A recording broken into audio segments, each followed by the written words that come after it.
really good. It looks like you had really good coverage though in Andorra. Yeah, well, it's their international biennale, right? So the country, it's quite a big thing for the country. So yeah, they put us on the TV, and there's quite a lot of famous artists, but they of course wouldn't go to the exhibition. So was why, and there were quite a lot of international artists who didn't come. They sent their stuff over, but we were there, so they interviewed us for the press stuff. Yeah, I mean, it's country's biennale. It's gonna be on the telly, I think. So. And were they good curators? Was it a team or one? Or? I think he's quite well known in. I mean, that's their sixth biennale. They may have had 10 actually, but I think that's their sixth international one. And I think it's always been run by the same curator, who I think is pretty well known, maybe quite famous in Andorra. I think he's quite close to the government and things. I know he was, the day I arrived, he was on TV presenting something to the Prime Minister or the President.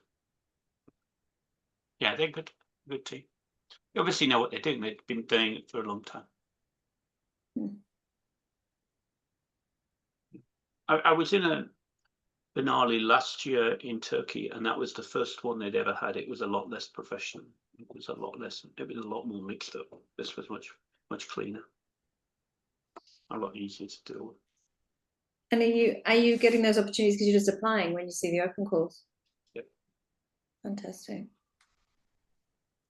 I mean, I knew this one from 2 years ago when I didn't succeed in getting accepted.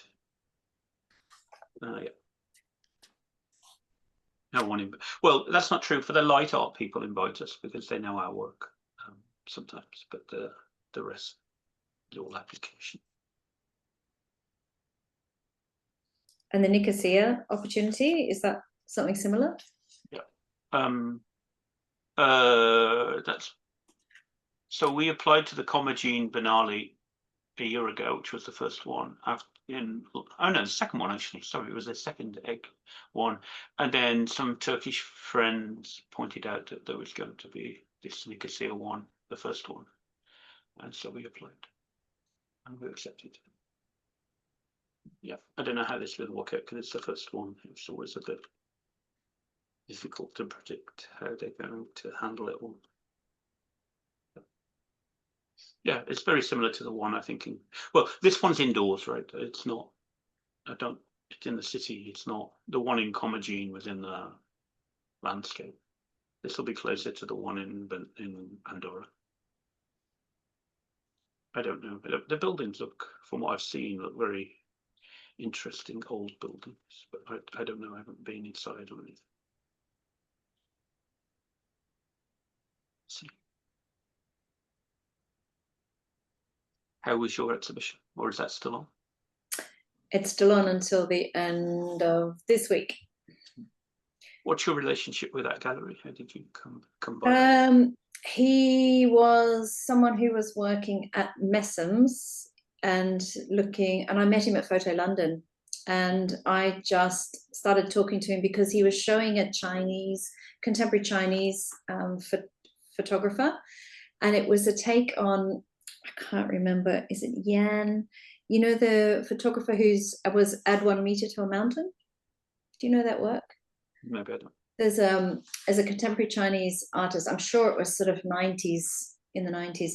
And basically the idea was it's all that sort of futility of, sort of up against the Chinese, where basically he got about 8 or 9 friends to lay on top of each other, and so he added 1 meter to a mountain. Okay. So it's a really lovely, poignant work. And there was this contemporary Chinese photographer who was doing something very similar, so was riffing on the photograph. So I stood there and had a very long conversation with him about why were they showing that work in particular, because it was creating a lot of interest as people were walking past, sort of assuming it was that work, and it wasn't. and it was quite a large piece. So when I finished having the conversation, he said, "Why are you asking me so many good questions? You seem to know what you're talking about." And so I told him I was an artist.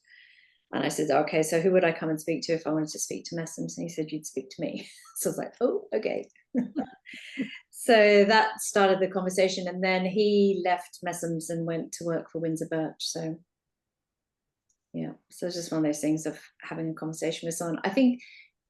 I mean, I think apart from applying to open calls, which you're obviously very good at, I think at the end of the day, it's always too about just personal relationships, knowing people and having conversations in person. Yeah, it's true. I mean, it can go the other way, right? You can have something that people see and they invite you, and then you become irrelevant in the whole thing. They're only interested in your work, which is the way it's with the door, as it were, which goes ahead of us. Yeah. I mean, we're supposed to be in China in, I don't know, now it's been delayed, I think, November, and that is a repeat, just because I know the curator very well. What's happened? So do you spend quite a lot of time, Patrick, applying? I mean, you know, as far as your time, how you spend your time is quite a significant part of it, Yeah. sort of applying and pursuing opportunity. It's not, I mean, it's not just the application, it's the, okay, I went through a period with Carrie, my wife, after where we started to try and apply for, and actually we started applying for some residencies and putting together proposals and doing quite a lot of research for them, which I think the research was perfectly good. I don't think residencies are necessarily the easiest thing, especially the paid ones. We were only applying to paid ones to get into. But I mean, fundamentally, I thought when I look back at it, the problem was what we were presenting visually wasn't easy to understand. And we didn't have it's not like we had a practice where you could go, well, this is obvious what we do, here it is. We had no practice at the time together, and we were completely unsuccessful. And then with the Chinese, we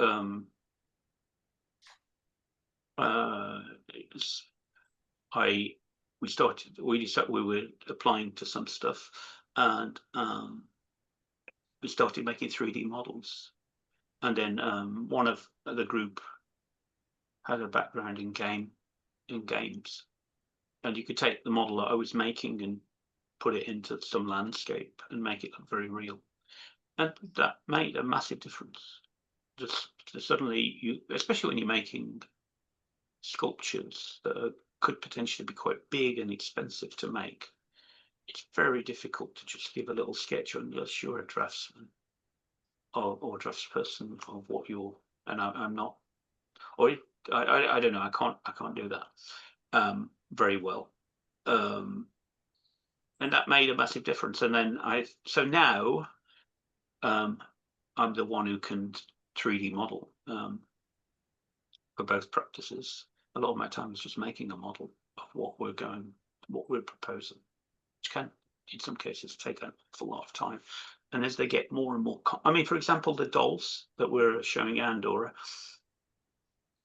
it starts by just making a doll, but then you have to place 25 dolls in a pile in the exact arrangement, which is not something you can do.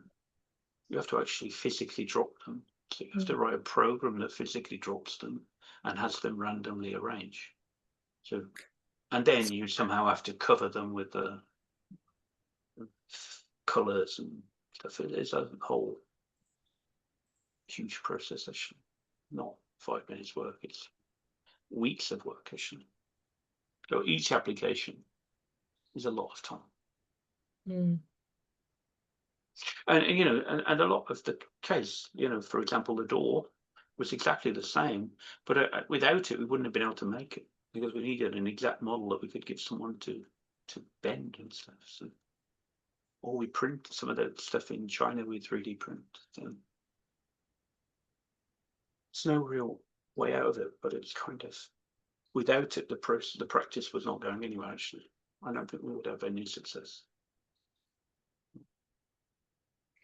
It's really interesting. There's actually he was in your year, wasn't he, Natasha? Izzy, who makes these extraordinary, I mean, he was originally an art director and a graphic designer and is amazing on Photoshop. He was to begin with.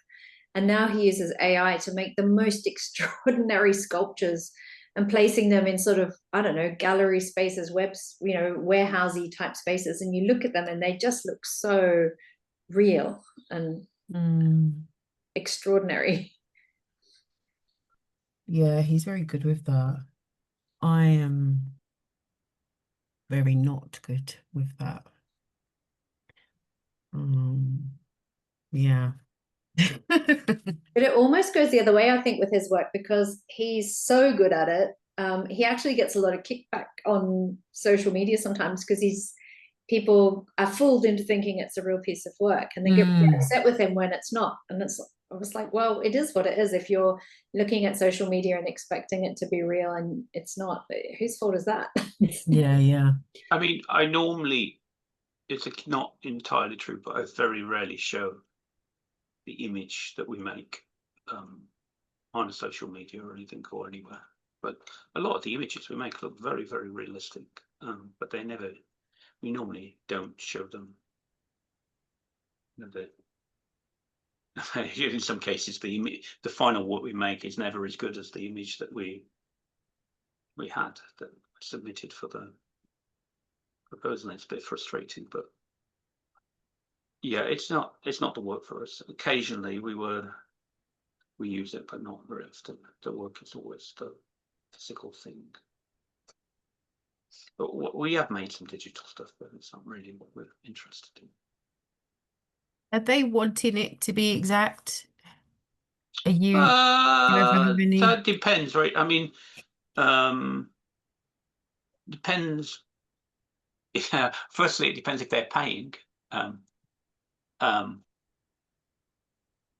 I thought, for example, we had this exhibition in Turkey, and what we proposed, I thought looked wonderful and was on a huge scale, but in the end, they didn't have the resources to make it, so it wasn't our fault. Whereas in China recently, it was somewhat different from what they'd expected, and I'm not sure we had to revise it a few times because they wanted it to look a certain way, and it didn't, because the materials that we were given were not the way we envisaged them in the 3D model. You have to be very careful, right? Because you can create things that are very difficult to recreate in reality. I think, for example, the door is exactly as we intended it. But that was because we worked with a fabricator. I don't think I could make that door as is required. I don't think there's many people who could make them. It's quite difficult sometimes.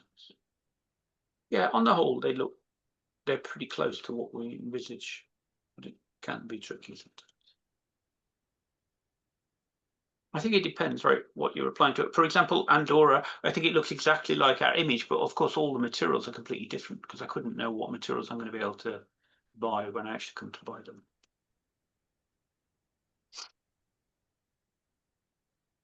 How do you find you get your opportunities, Sally? Well, I've sort of stepped back a little bit from applying to anything because I was doing this sort of big kind of experimental investigation. So I didn't really know it's very difficult to sort of hang it on anything. So I've applied for a few things recently since I've been back at painting, but haven't been successful. It's quite difficult to know where these new paintings fit. And I, applied for the collab drawing, didn't get into that. So again, it's sort of, I think it's finding where your practice sits, doesn't it? And then kind of really focusing on those opportunities. But I'm not sure yet. I think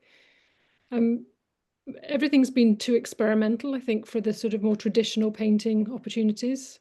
And that's not to say that I think my painting's amazing and should be selected for everything, but I think that the sort of level of skill in the painting sort of qualifies for some of the things I've applied for, but I think that they don't quite know what it is, and this whole sort of build up of the embodied investigations then sort of being portrayed on the canvas.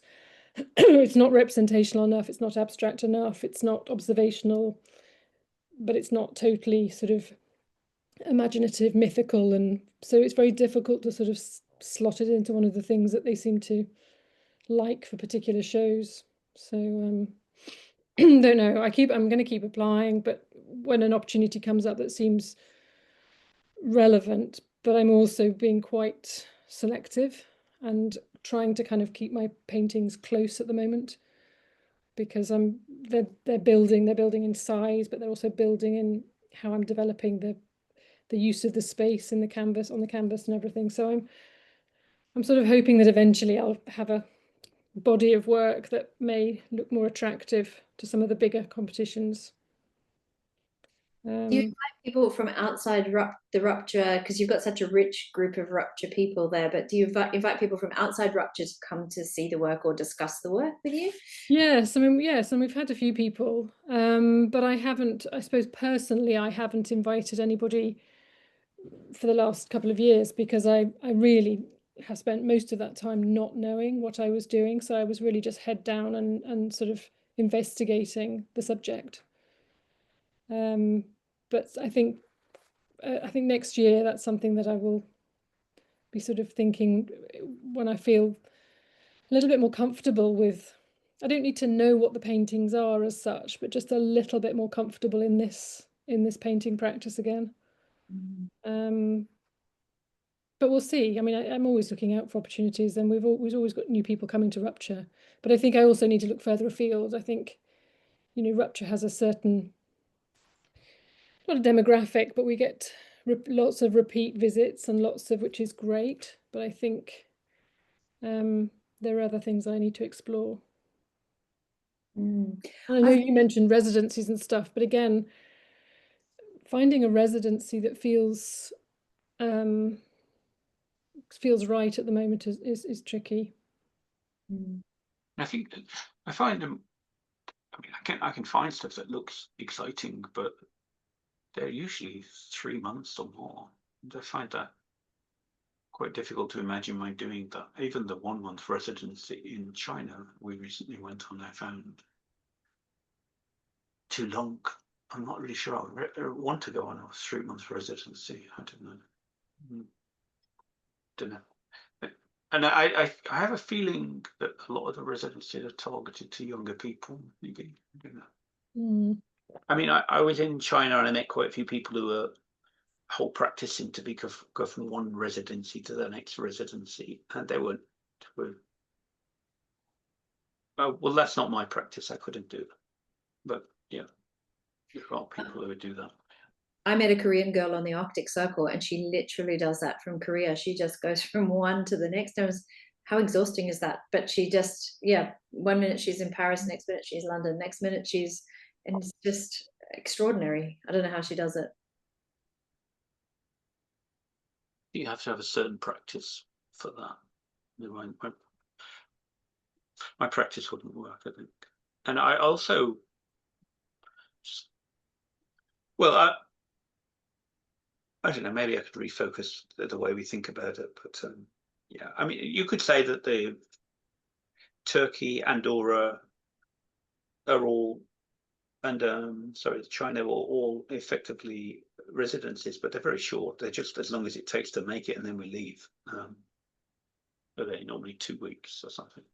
And when I go to China, it'll be the same. I don't really need 3 months. If you got 3 months, you're more like experimenting around and much more free. I'm not sure that's really for me. But it struck me, Sally, that's maybe more what you've been doing, and it could work more for you. Yes, I mean, I think my practice has been in a way, each time I've investigated something new, I've sort of been on a little mini residency in Rupture or in the park, or I've kind of created those, and I've responded to the space and what's happening at the time. So yeah, I think that's kind of what it's been but now I'm back on the canvas. It's sort of changed again, and I suspect it'll eventually be a combination of both. But I sort of feel as if I just need to establish, the work's coming, so I need to establish this painting for a little bit before I kind of focus properly on applications, but I guess you've got to do them all the time, haven't you? You have got to keep an eye out. You can't just kind of bury your head and make and then pop up and hope that something's there. I think you're right. I mean, I tend to go through, and when I see something, I put it in the diary, and then it might be months out, and then I think, okay, well, I'll put a reminder in, so 3 weeks before it'll flag it again, and then it'll be okay. I still think that that's worth applying for, and as Patrick said, it's so much effort and work, and each time you think, oh, I'll just cut and paste. That was something similar to what I've done before. I'll just cut and paste the application or the material I put together from last time. And it's never the case. It never works that you can actually use anything you've ever done before or written before to apply for the next one. Yeah. So it's a lot of work, isn't it? It is. Yeah. But I think, it's worth it, but yeah. Not hugely successful so far, but I'm waiting for my 80s anyway. I think that's the time. I think you're either very young or you hit your 70s and 80s and you suddenly become really, you hit your stride again. So I've got a bit of time to work up to it. But I mean, I think all artists go through it. I mean, I'm reading Sally Mann's latest book of artwork, and her list of rejections is phenomenal, and it's still like up to present day, still being rejected. So it's not just people who are unknown that are being rejected. No. How do you find your opportunities, Natasha? Again, looking through, applying. I'm happy to do 3 months, 6 months, and again, it's the application process is just so long, and I get very invested and have imagined myself in every residency I ever apply for, and tell people that I will be XYZ place soon, and then don't get it, and then have to imagine myself doing something completely different. So yeah, I find it quite tiring, and I know you're supposed to apply for many things at the same time, but I find I get so invested in the one that I'm applying for that I almost have to wait for that rejection before I can prepare myself for the next one. Because I think, oh no, I can't do this opportunity in Italy because I'm going to be in Paris doing this other one at that time. So couldn't possibly. And then I don't get it. And then think, oh, why didn't I apply for that one? So yeah, it's quite tiring. It's quite tiring. So that's just what I do. And so I'm with a collective as well. So we do a lot of gallery applications for exhibiting, and that seems to be a bit easier. We just, take it in turns to look for things, apply for things, and then do the thing.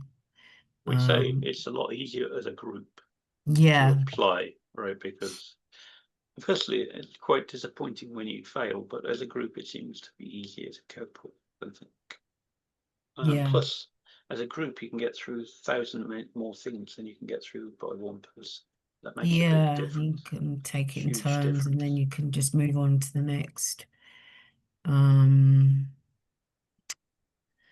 So yeah, I don't know. I'll just it's just continuing, I suppose. We just have to keep making good work. But I've been surprised that when I invite people to come to the studio to see my space and have a coffee, so many people say yes. So I've been really surprised by that, because I would have thought the last thing a curator or a gallerist or anybody needs is to spend because by the time they get to wherever they're going to visit you, it's a kind of at least a half a day out of their time. Of course. And so I'm always amazed when people say, okay, then, and you think, what? Okay, great. I better prepare. Yeah, better run around and tidy up. But I've been super amazed by that. So I don't know. I think I would also suggest, if there's a place that they can come to just put invitations out there, and then they can. It's not that they're coming to see a finished body of work at all. It's almost like a blind date. It's a bit odd.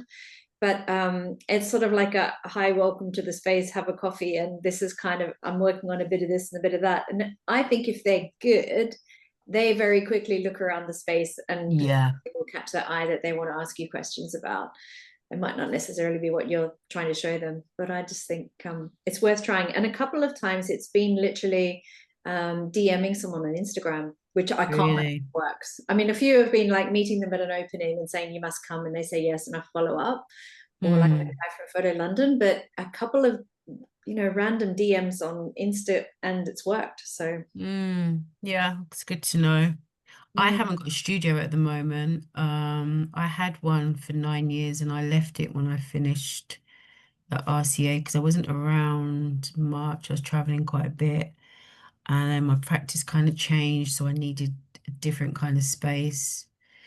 So I think that would help me to get a studio again, to have that base, because at the moment it's, yeah, my kitchen and my garden, which in St. Lucia is great because there's just loads of outside space. But here it's just a bit more tight. So yeah, I think it would help to have a studio space again. So I'm looking. do you manage to show in St. Lucia? I do, yeah. Every time I go, I'll show. I'll make new work and then I'll show. And like you, Sally, it's kind of creating my own residency for the few months that I'm out there. I'll create a project, and there'll be some paintings, there'll be some clay work, maybe some performance, and then I will exhibit somewhere by the end of it. And then I have usually bring all the fabric paintings back here with me. And yeah, at the moment I'm looking at the way I display the fabric paintings, because again they kind of this kind of where do they fit thing. I'm starting to wonder if they need to be more stretched, like on framed in a canvas. Do people need to see it in that way? Yeah, so I'm kind of looking at that. Because when you show them in, at least do you sort of, are they part of the environment? Do you show them sort of on the floor and? Yeah, I work with Tiling them on the floor. Yeah. I usually end up showing them, I put them up like when I went to your place. Sometimes I put them around things. It depends on the piece.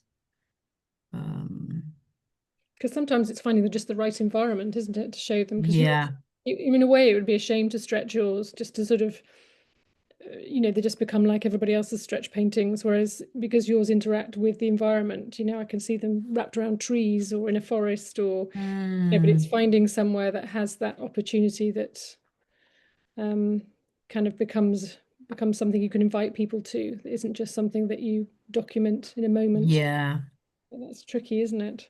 yeah, it is. But there must be places. I mean, Orleans House, actually, near us, they do have in Twickenham, where Kate did their residency last year, they have a wooded area, a forest area, where they do they? various things. It might be worth, and they do various residencies and stuff. It might be worth having a look at that and just. Okay, yeah, I'll have a look at that. Orleans House. Yeah. Okay, I'll have a look on Kate's. Yeah, it's in Twickenham, but if you just look up Orleans House Gallery, because they're quite progressive with sort of showing and prepared to do fairly experimental things. Okay, thank you. I'll have a look.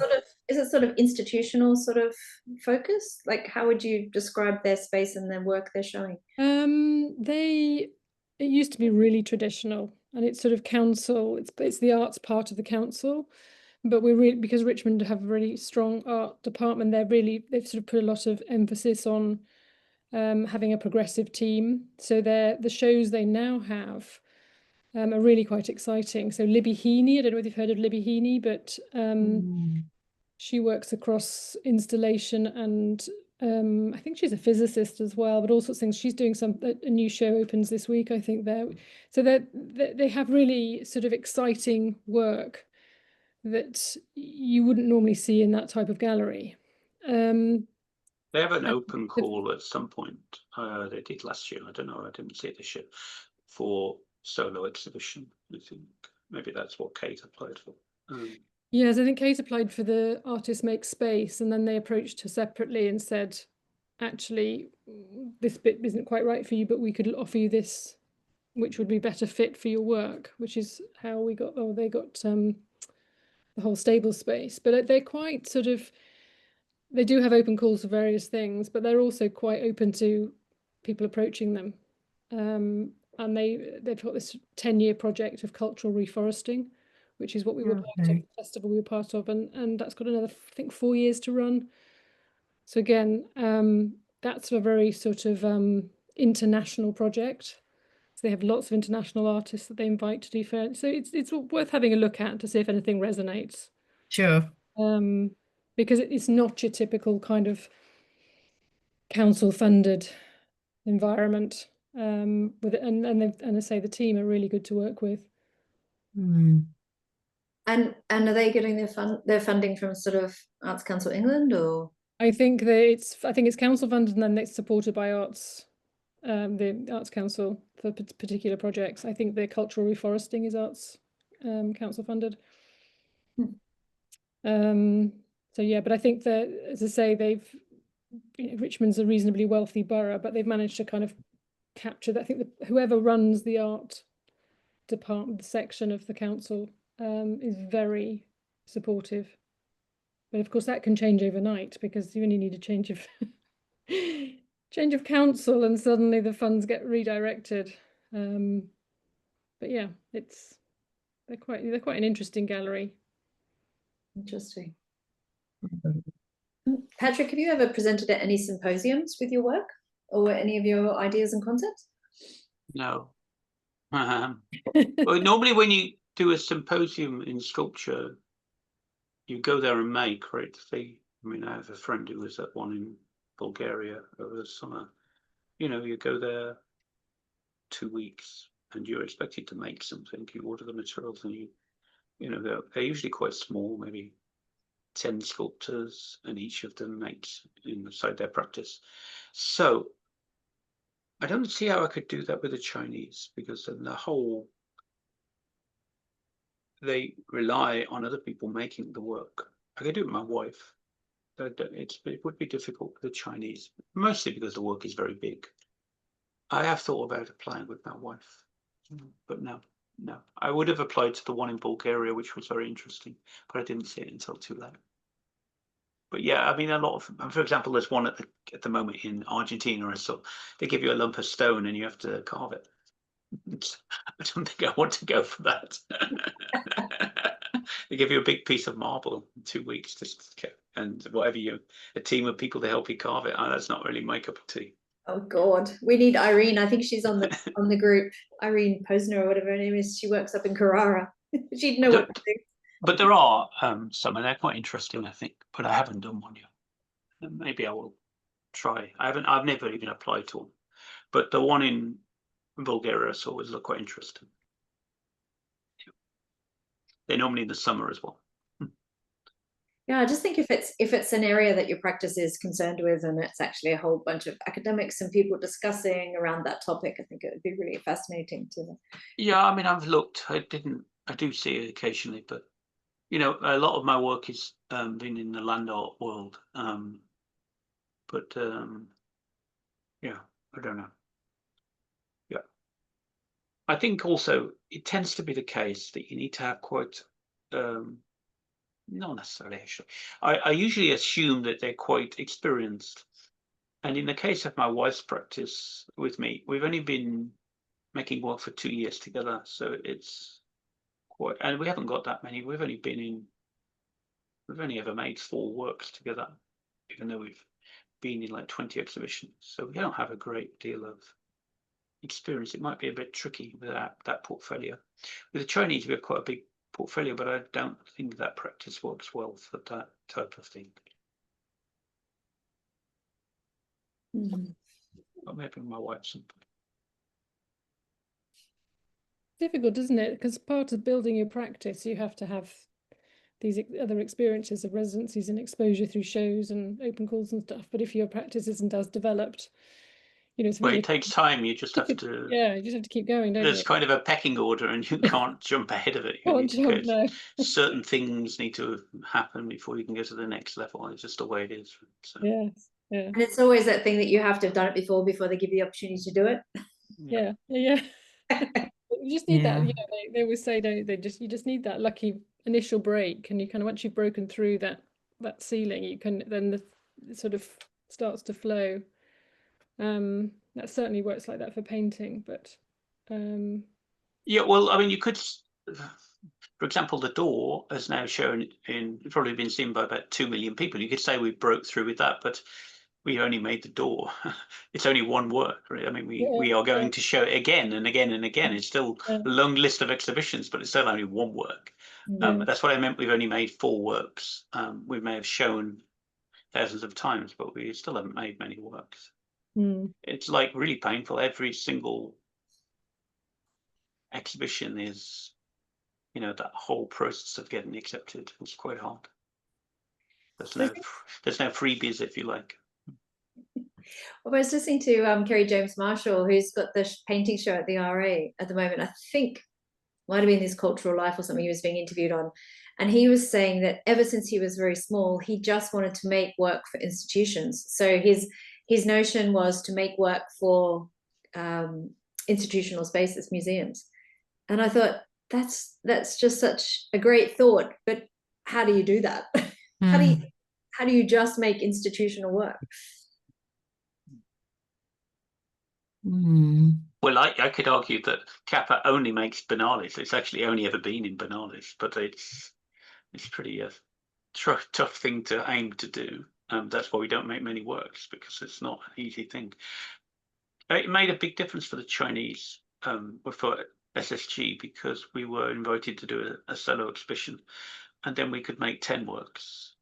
I think it's different from painting, really. You can make something and it doesn't cost a fortune, and it doesn't take up all the space. For these sculptures, you can't just make it. That's the problem. It takes up a huge amount of space. You have to get someone to fund the damn thing. So you're really restricted in that sense. And then you have to have something to do with it at the end, right? You have to be able to pull it down or destroy it or get rid of it or store it. Or yeah, you're really at the beck and call of people who are paying. So what will you do with the work in Andorra and Nicosia when it's finished? Try and show it somewhere else. I don't know. Not always easy. I don't know how it's going to be received. Don't know. We haven't shown much in London. Maybe because I haven't really applied. I also think I don't really fit in London somehow. But maybe we'll try and show this work. We are showing at the Canary Wharf Light Show in January, which is nice. That's the first time we've shown in London. Great. But I don't actually see that many opportunities for me in London. I very rarely apply to stuff because I just don't see anything that where I fit in. I find it much easier to apply things in Europe. So that's you or the work or both? Both, maybe. Yeah, it's not political. It's not. I'm white, male, middle class. You could say I'm not actually, but there's not a great deal out there. Almost nothing. It doesn't seem to be a problem in Europe, but it's a problem in London or something. I mean, there's stuff, I guess, up and down the country. That's actually not true. There's not stuff up and down the country. There is stuff, but you can't apply to it because you need to live locally. There's not that much. Not this interesting. Occasionally, I just don't find it. So, and also, there's not a great deal of sculpture, outdoor sculpture in the UK. I think there's a lot more in, say, France, where there is, for every one exhibition in London. In the UK, there's 50 in France. It's true, and a lot of the developmental sort of projects always seem to have some sort of public sculpture attached to them. it's quite extraordinary when you're traveling. I mean, France is huge. I think they have some rules, right, about when they build a building, they have to donate some money to art, and they get a lot of public sculpture, which doesn't exist in the UK. And no, there seems to be a lot more experimental ideas outside of the UK. Maybe sometime. A lot of the opportunities, I think, in the UK for sculptors are really for established sculptors. Are really not unestablished sculptors. There's not that much.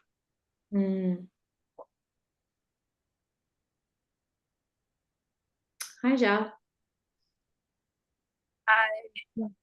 Hey. Hello. I just done a work delivery. Sorry, I'm late, and I'm in the restaurant to take away some food. I'm so hungry. Yeah, sorry. So what you have been discussing?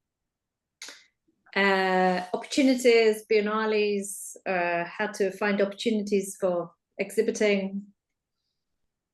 Okay. That kind of thing. The show you currently looks amazing. Thank you. Thank you. Finishes. So it's been a busy so it's the last September. week, right? Yeah, it finishes on Friday.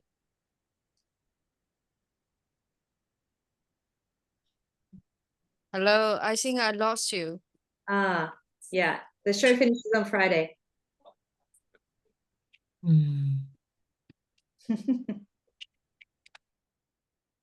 Oh. She's gone.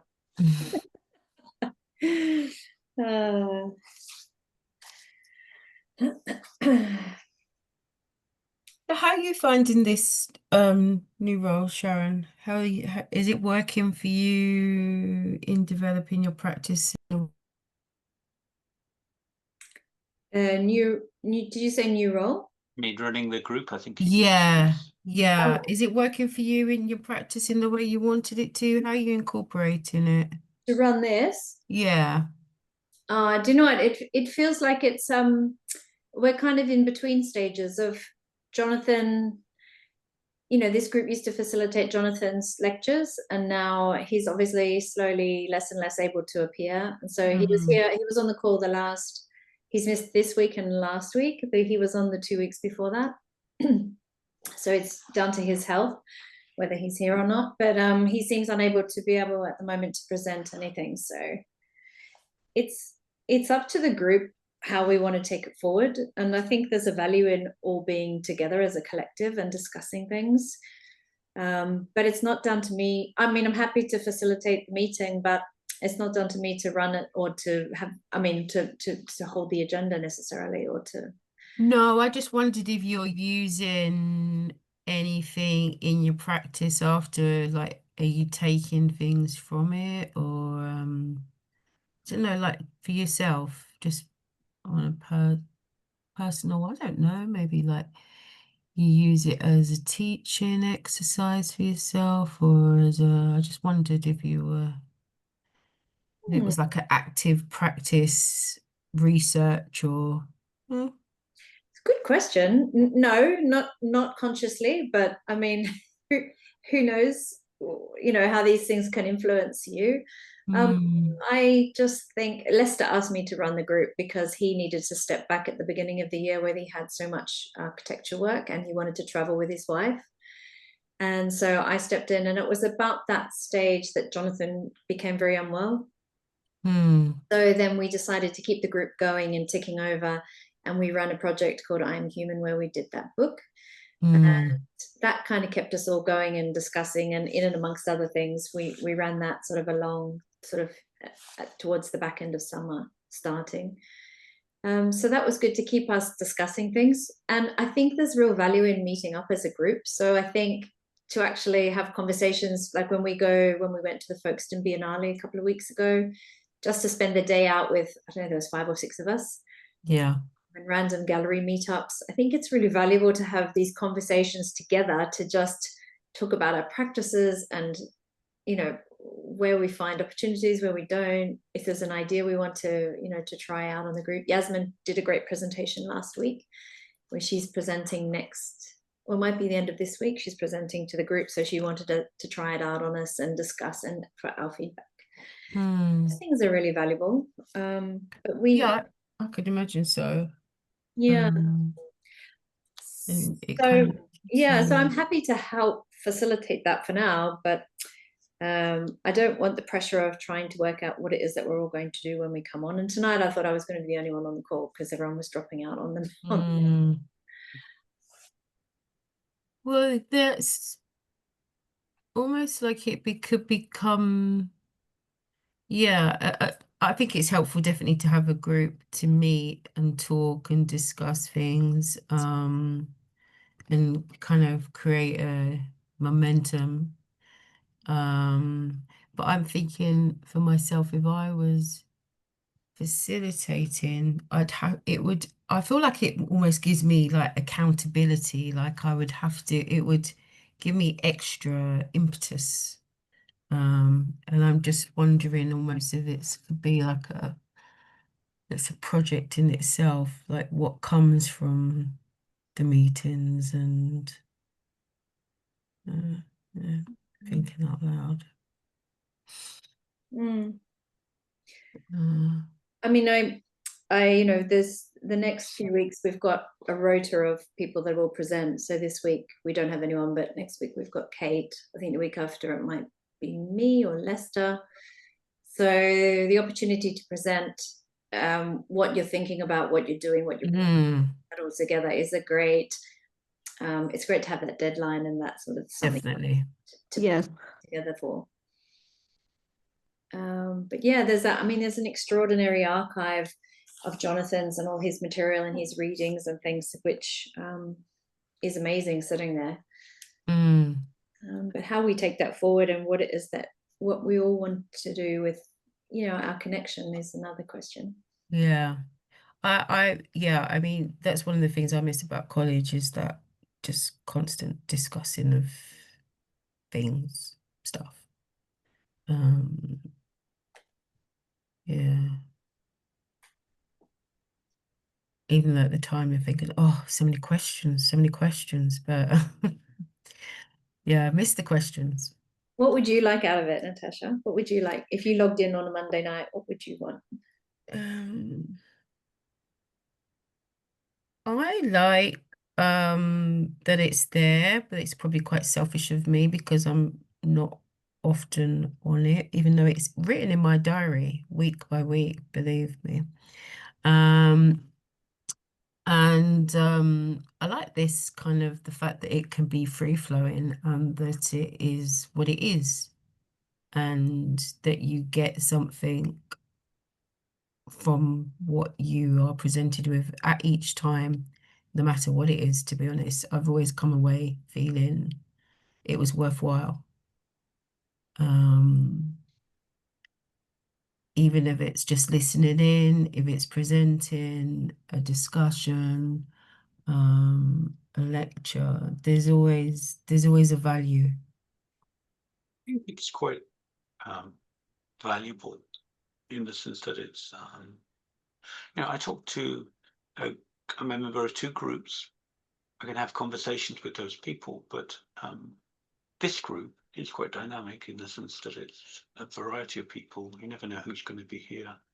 If you discuss something, you can get a completely different perspective on things. So it's useful to have that kind of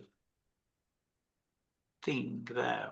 And also, you know, you tap into things that you wouldn't talk about or you wouldn't discuss. So I think the fact that it's dynamic is interesting. It's useful, it's valuable. Yeah. It never has been very well defined, which is probably the beauty of it. Could kind of always flow in response to what came before, which makes it not monotonous, even though effectively we did a lot of the same type of stuff. It was never really a fixed agenda, which is also nice. Yeah, I agree. I think it also for me needs to have an intellectual rigor as well. I want, like you say, when you miss the college discussions, I want to have that. I want to be able to discuss ideas and readings and ask for advice and yeah. be challenged by things and think, oh, I've got to go away and look that up or read that. Yeah. Maybe we also can think about some like reading sessions, like what we did before. I just recently attended like the female reading group at the Goldsmiths. I found it's quite useful because people actually has the similar format as what we did before. So the people are reading around, suggest text all together. You don't have to read beforehand, and we stop like two or three after the 2 or 3 paragraph. Maybe someone they pick up some useful points want to comment on that, and we stop a discussion, and then we carry on with this kind of circle. But that was massive people, around like 30 people. We're reading all together for hours. I think it's from 1 o'clock to 5 o'clock. So we won't be that long. So we are a small group. So perhaps we can have some like text we would like to read in terms of some concepts. Maybe this is also, yeah, but I always like the presentation session because as Sharon said, it's set up the deadline for us to, work on that. That's really good kind of, school intellectual rigor. We can keep on that. Yeah, and if we know that we're presenting to each other, it has to be good, right? So it's not, you can't get away with it Yeah. being, not great. And also I want to suggest, because as I text on the group chats, because recently I had I organized this experimental show. It turned up really last minute because that was 2 day, last 2 days of my exhibition. So I suggest Gary's to maybe we can do some pop-up show just to invite people come to show their work, whatever, the work is complete or not, just, test the process in the space. And yeah, probably is the, perhaps it's a good proper show. So the Gary support that. And actually from this experience make me think about it. We can actually do this more often. It doesn't have to be really formal space actually. So for example, last time we had a studio visit together at Sharon's studio. If Sharon is happy with that, we can do like a pop-up show at your space. It doesn't have to be really formal, like 1 week or 1 day, even few hours. We can document it. And the archive is most important and strong thing to promote our as a group. And also this idea actually is I inspired from the 36-hour exhibition. I don't know if you guys know that. It's quite well-known American curator. It's called Wolfer Hop. He organized this exhibition back to 1978 in New York City. It was at the basement. It's called 36 Hour. The concept is about the space and the time. And this 36 hour is not about so they invite artists to come to join, and some they even bring like collective charge in the space. So it's kind of response with the space, with the time limit, stuff like that. So that's why this perhaps this is quite avant-garde, quite so many texts is coming suddenly. What's wrong with it? Sorry. And let me switch on. And I think perhaps this is a kind of quite avant-garde format back to that time, and after come up a lot of like flat exhibitions and pop-up show. I think perhaps that was the first one they doing this kind of way, really experimental and really responsible, response to the space and the active of artists, how we gonna manage the show in such short period, and how we respond to this, how we document it, how we create the hive on top of all this time on top of this time limit. So Great. and also I'm happy to offer my studio. We can do like a one night screening. I have white wall, if people who has the video work or has like some performance, we can do this. It could be another format. We can, you know, kind of, yeah. How do you think? Yeah, brilliant. We actually have a slot on November the 10th. Yeah, Zhao, would you like to propose a reading topic or how we do the reading? Which date? November 10. November 10. I might difficult for me. How about another date? Because November 10 I will be in China. So I will be away on end of October until 18th of November. 18th of October. Okay, I don't think that works then, because I think that's the only slot left we have. The rest of the slots are all taken up. It have to be next year then.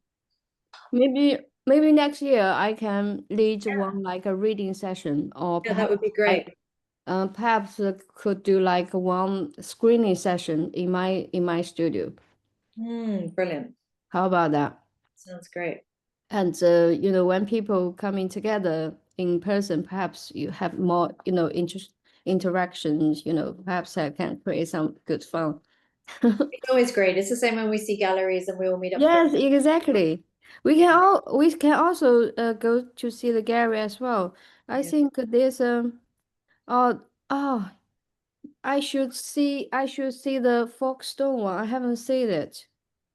I should see because I had a supervision point the appointment on Monday, so I cancel the trip to the Folkestone. But I don't know how about the two if you go or not.